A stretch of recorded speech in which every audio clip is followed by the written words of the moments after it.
Kishkindhapuri radio station Telugu film review by allrounder star Balyam Venumadhav. సినిమా నిడివి 125 నిమిషాల 29 సెకండ్లు. Adult certificate A certificate. Horror mystery thriller సినిమా. ఇది 12 సెప్టెంబర్ 2025న ఈ సినిమా విడుదలైంది. దీనికి పోటీ సినిమా మిరాయ్. రెండు కూడా చిన్న హీరోల సినిమాలు కావడం ఒక విశేషం. బెల్లంకొండ శ్రీనివాస్, సాయి శ్రీనివాస్ కానీ, అక్కడ తేజ సజ్జా కానీ రెండిట్లో గెలుపు ఏది ఓటమి ఏంటంటే బడ్జెట్ ప్రకారంగా మిరాయి ఎక్కువ బడ్జెట్ సినిమా దీనికన్నా, కాబట్టి ఆ సినిమాకే ఇది ఉన్నా కూడా ఇది కూడా ఏమీ తక్కువ చేయలేదు సినిమా. బెల్లంకొండ సాయి శ్రీనివాస్ నటన ద్విపాత్రలో కనిపించాడు. అంటే ఒక దగ్గర విలన్ కూడా అతనిలా కనబడే దగ్గర ద్విపాత్రలో కూడా కనిపించాడు. అనుపమ పరమేశ్వరన్ హీరోయిన్గా, తనికెళ్ళ భరణి ఒక ఇంపార్టెంట్ పాత్రలో, అట్లాగే హైపర్ ఆది ఒక మంచి కామెడీ పాత్రలో, ఇంకా సుదర్శను, మనకి ఇంకా మకరంద్ దేశపాండే ఒక మంత్రగాడ్ టైప్లో ఒక ఏమంటే ఒక ఆధ్యాత్మికవేత్తగా ఆయన కనబడడం జరిగింది. శ్రీకాంత్ అయ్యంగార్ ఒక ఇంపార్టెంట్ పాత్రలో కనిపించినటువంటి ఈ సినిమాకి డైరెక్టర్ వచ్చేసి కౌశిక్ పిగల్లపాటి, తర్వాత సాహు గారపాటి వచ్చి ప్రొడ్యూసరు, చైతన్ భరద్వాజ్ మ్యూజిక్ చాలా బాగుంది సినిమాది. నిరంజన్ దేవరామనే ఎడిటింగ్ చేసినటువంటి ఈ సినిమా ఎలా ఉంది ఏం సంగతి ఒకసారి వివరాల్లోకి వెళ్దాం. ఇక ఈ సినిమాలో ఇంకా కొందరు నటినట్లను గుర్తు చేసుకోవాలంటే మనము హీనా భాటియా, తర్వాత శాండీ మాస్టర్ తదితరులు యాక్ట్ చేశారు. ఇక మనకి రీసెంట్గా విడుదలైనటువంటి కొత్త లోకలో నటించినటువంటి శాండీ మాస్టరు ఆ సినిమాలో ఏమో బాహుబలి టైప్లో మంచి కండలు తిరిగిన వ్యక్తిగా నటించి, ఇందులోనేమో విసస్ర అదొక పేరు, వినమ్రన విసస్ర ఆ టైప్లో ఉంటుంది పేరు. ఆ పేరులో ఒక డిఫరెంట్ క్యారెక్టర్ని అతను చేసి మెప్పించాడు. సో ఆ క్యారెక్టర్ పేరే డిఫరెంట్గా ఉంది. వినమ్రనో విసస్రలో వి మీద ఉంటుంది అది. సో అది డిఫరెంట్గా చేయడం జరిగింది శాండీ మాస్టర్. అంటే ఒక అవిటి వ్యక్తి లాగా మనకు కనబడతాడు. సో ఇక హీరో వచ్చేసి మనకి బెల్లంకొండ సాయి శ్రీనివాస్. అసలు చేసే సినిమాలు అన్నీ కూడా డిఫరెంట్గా ఉంటాయి. మీకు అందులో పంచభూతాల సాక్షిగా మనకు సాక్ష్యం అని ఒక సినిమా వచ్చింది. ఆ తర్వాత మనకి రాక్షసుడు సినిమా వచ్చింది. తర్వాత మనకి అల్లుడి సీన్ లాంటి ఒక కామెడీ సినిమా వచ్చింది. ఇట్లాంటి ఎన్నో సినిమాల్లో మనకు ఆకట్టుకున్నటువంటి బెల్లంకొండ సాయి శ్రీనివాస్ హిందీలో ఈ సినిమాని రీమేక్ చేసి కొంచెం దెబ్బతిన్నాడు. ఏ సినిమాని? ఛత్రపతి సినిమాని. అయితే రాఘవ పాత్రలో అతను, మైత్రి పాత్రలో అనుపమ పరమేశ్వరన్, ఆమె క్లైమాక్స్లో దయ్యంలాగా కూడా చేసి చాలా అద్భుతంగా. యాక్చువల్ వీళ్ళు గోస్ట్ వాకింగ్ పేరు మీద హాంటెడ్ హౌస్ల టూర్స్ వేస్తుంటారు. దానికోసం వచ్చినటువంటి ఒక ప్రేక్షకుడుగా హైపర్ ఆది వాళ్ళందరూ ఒక 11 మందితోటి తీసుకొని టీంలోకి వెళ్తే ఆ టీంలో ఉన్న వ్యక్తులు వరుసగా 3 చనిపోతారు. అక్కడ ఒక రేడియో స్టేషన్, అక్కడ రేడియో స్టేషన్లో ఒక ఎంత గొంతు వినబడుతుంటుంది మనకి. అది 1989 నేపథ్యంలో పాడుపడిన స్టేషన్ అది. అందులో దయ్యం ఉంటుంది. ఆ దయ్యం ఎందుకు వస్తుంది, రేడియోలోనే ఎందుకు వస్తుంది అనేది ఫస్ట్ హాఫ్ వరకు చూపించి సెకండ్ హాఫ్లో కథ తీపించుకున్నారు. అందుకు శాండీ మాస్టర్ని మనకు క్లైమాక్స్ ఇంటర్వెల్ చూపించి శాండీ మాస్టర్ కథని చూపించి అతని కోణంలో ప్రేమ తల్లి అతనికి.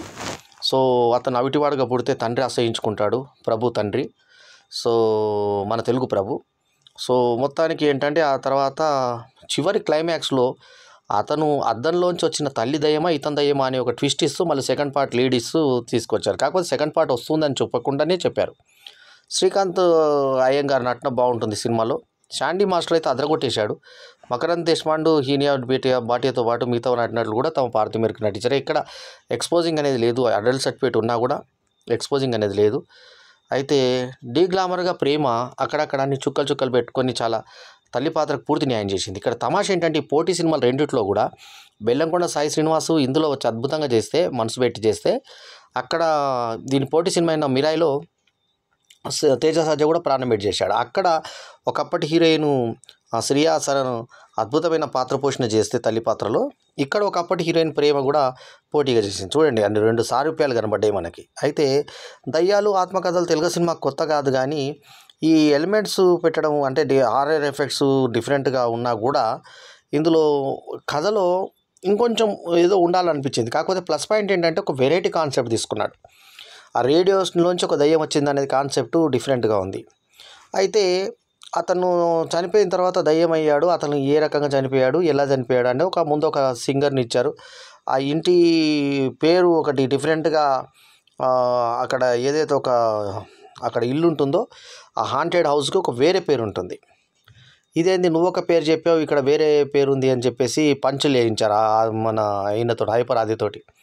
సో ఆ బంగ్లాకు ఒక పేరు పెట్టారు, ఆ సింగర్కి ఒక పేరు పెట్టారు. ఆ నటీనటులను ఎంపిక చేసుకున్నటువంటి విధానం కూడా బాగుంది. సో అక్కడ ఎంపికైనటువంటి రేడియో యాంకర్ని ఇతను చంపేశాడు శాండీ మాస్టరు. తర్వాత శాండీ మాస్టర్ని వాళ్ళు ఘోరంగా చంపేస్తే అతను దయ్యం అయ్యాడు. ఇది ఇక్కడ కథ. ఈ దయ్యాన్ని బెల్లంకొండ సాయి శ్రీనివాస్ వచ్చి ఆ టీంతో ఏ రకంగా ఇది చేశాడు, ఆ తర్వాత అతను ఏ రకంగా ఎట్టుకున్నాడు. అది బెల్లంకొండ శ్రీనివాస్ కూడా చిన్నప్పుడు తన తండ్రి డ్రైవ్ చేస్తుంటే చెయ్యి అడ్డం పెట్టి అతనికిను ఇంకొక వ్యక్తి చావుకు కూడా కారణమయ్యాడు. ఆ విషయము ఈ దయ్యం వచ్చిన తర్వాత చెప్తుంది దయ్యం, నువ్వు కూడా ఒకప్పుడు చేసావు కదా, నువ్వు కప్పిపరుచుకుంటున్నావు, మీ నాన్నని చంపావు నువ్వు అని.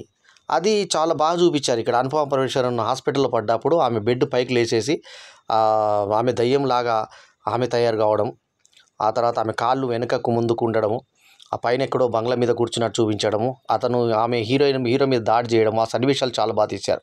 అనుపమ పరమేశ్వరన్ టైట్ ఫిట్స్తో బాగా అల్లరించింది.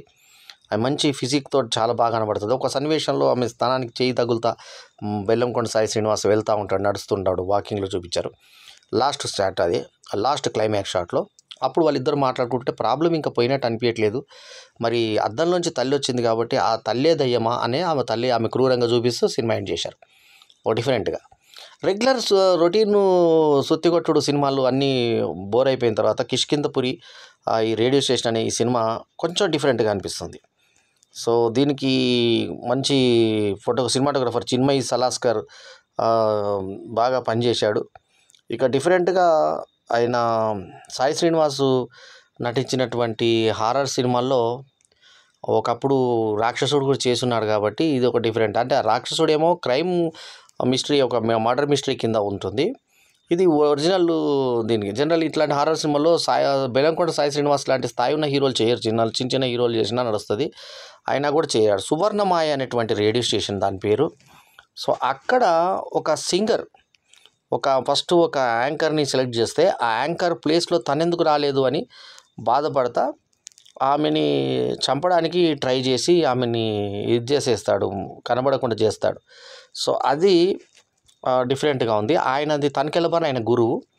ఆ గురువును వెతుకుతా వీళ్ళు వెళ్తే తనికెళ్ళ గారిని ఎప్పుడో చనిపోయింది అని చెప్పి మన శ్మశానంలో చూసినది తప్ప తనికెళ్ళ బారిని ఎవరు అంటే ఉన్నట్టు చూపిస్తారు. ఆయన సంగీత వాయిద్యాలు ఎక్కడో పల్లెటూరులో ఆ వాయిద్యాలు అమ్ముకుంటున్నాడు అన్నట్టుగా ఆ దయ్యమే ఇతనే అతను గారు శాండీ మాస్టరే అలా కనబడ్డాడు.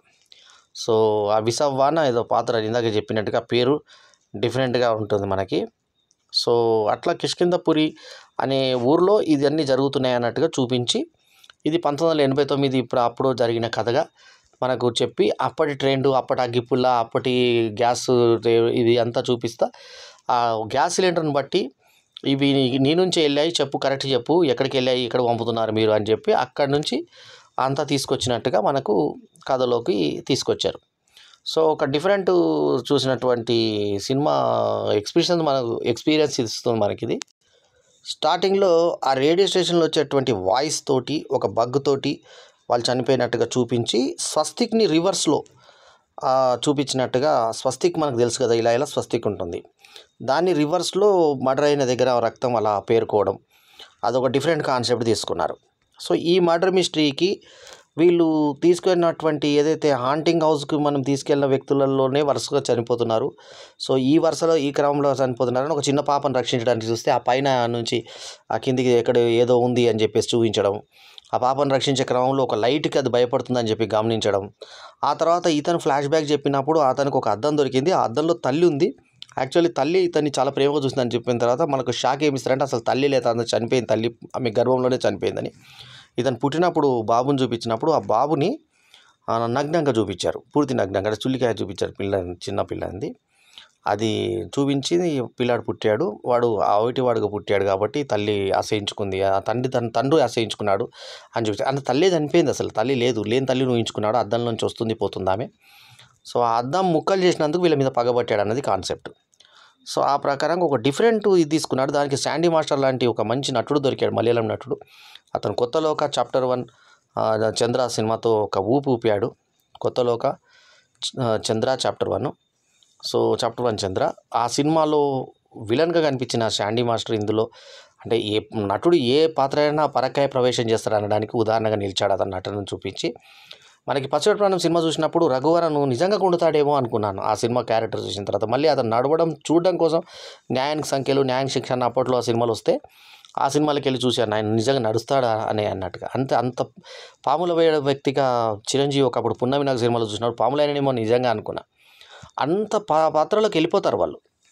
అట్లా శాండీ మాస్టర్ కూడా అటుకనేమో కండలు తిరిగిన విలన్లా కనబడ్డ ఇతనేమో ఇట్లా కాళ్ళు ఇట్లా పెట్టి ఇట్లా కొట్టిన అది ఫేస్ అది చూసి గుర్తుపట్టారు ఈయన కొత్తలోకి యాక్టర్ కదా అని. 2 వారాల కిందే వచ్చినటువంటి సూపర్ హిట్ కొత్తలోకలో చేసిన అతను ఇప్పుడు ఇది కూడా హిట్టే అనుకోండి. ఈ సినిమా కూడా ఫ్లాప్ ఏం కాదు, సినిమా బాగుంది పిక్చర్ కాబట్టి. సో దీంట్లో ఒక మీడియం బడ్జెట్లో చేశాడు కాబట్టి రాఘవ మైథిలి క్యారెక్టర్స్ బాగున్నాయి. అనుపమ పరమేశ్వరన్ మంచి టైట్ ఫిట్స్తో చక్కగట్టి ఫిజిక్ తోటి ఆకట్టుకునేటట్టుగా ఉంది. కాకపోతే ఎక్కడ ఎక్స్పోజింగ్ లేదు సినిమాలో. అట్లాగే హీరో కూడా మంచి అద్భుతమైన పర్ఫార్మెన్స్ ఇచ్చాడు. అంటే ముఖ్యంగా డబల్ యాక్షన్ ఎప్పుడైతే ఎదురుపడతారో ఒకరినొకరు అక్కడ కూడా మంచి ఇది ఇచ్చారు. మేకప్ బాగుంది. సో మొత్తానికి తీసుకున్నటువంటి కథ కొత్తదనం ఉంది. సో తనిఖీల బర్ని పాత్ర బాగా ప్లస్ అయింది సినిమాకి. సో ఓవరాల్గా కిష్కింధపురిలో జరిగినటువంటి ఆ రేడియోతో జరిగేటువంటి ఆ అద్భుతాలు ఏంటి, ఆ తర్వాత యాంకర్ సెలెక్షన్ కావడం, ఆ సెలెక్షన్ అయిన యాంకర్ మీద ఇతను అసహించుకొని ఆమెను ఏమో చేయడం, ఆ తర్వాత ఆమెను చేశాడని చెప్పేసి ఇతనికి గ్యాస్ పెట్టి వీళ్ళు చంపడం, ఈ 2 ఆత్మలు అక్కడ తిరగడం. సో అక్కడ కృష్ణమాయ అనే దాంట్లో ఏం జరిగింది, అక్కడ ఏం జరిగింది, వేదవతి ఆమె పేరు ఏదో ఉంటుంది ఆ అమ్మాయి పేరు. సో ఆ ప్రకారంగా అక్కడ ఏం జరిగింది అనే దాని మీద వీళ్ళు సర్వే చేస్తారు. వీళ్ళు హాంటెడ్ హౌస్కు తీసుకొచ్చిన వాళ్ళందరూ చచ్చిపోతుంటే వీళ్ళని కాపాడడానికి వాళ్ళందరినీ మళ్ళీ తీసుకొస్తారు. వాళ్ళకి ఇచ్చిన రేడియోలు తీసుకొని రమ్మంటారు. వీళ్ళకి లైట్ పోలీస్ స్టేషన్ పోయినప్పుడు అక్కడ ఫైటు, అక్కడ చీకట్లో ఇతను లైట్ కొడితే భయపడతారు. ఆ లైట్ కింద పగిలిపోయిన తర్వాత ఇప్పుడు నా పెట్టోడు ఎవడు లేరని దాడి చేయడం. ఆ దాడి చేసిన తర్వాత చివరికి అతన్ని ఏ రకంగా ఇది చేయాలో ఆ రకంగా చేసేసి లాస్ట్కు ఆ మొత్తం దాన్ని బయటకు తీసేసిన మొత్తం ఎఫెక్ట్ అయిపోయిన తర్వాత ఇంకా ఉందేమో అన్న అనుమానం అన్నప్పుడు ఆ తల్లి పాత్రను లా చూపిస్తూ ఎండ్ చేశారు సినిమాని. బాగా అనిపించింది నాకైతే కిష్కింధపురి రేడియో స్టేషన్ అనే సినిమా మంచిగా అనిపించింది. సో ఓవరాల్గా నేను ఈ సినిమాకి ఇస్తున్న రేటింగ్ 3.75/5. కంపేర్ చేస్తే ఈ వారం వచ్చిన 2 సినిమాల్లో నిజాయితీగా మనకి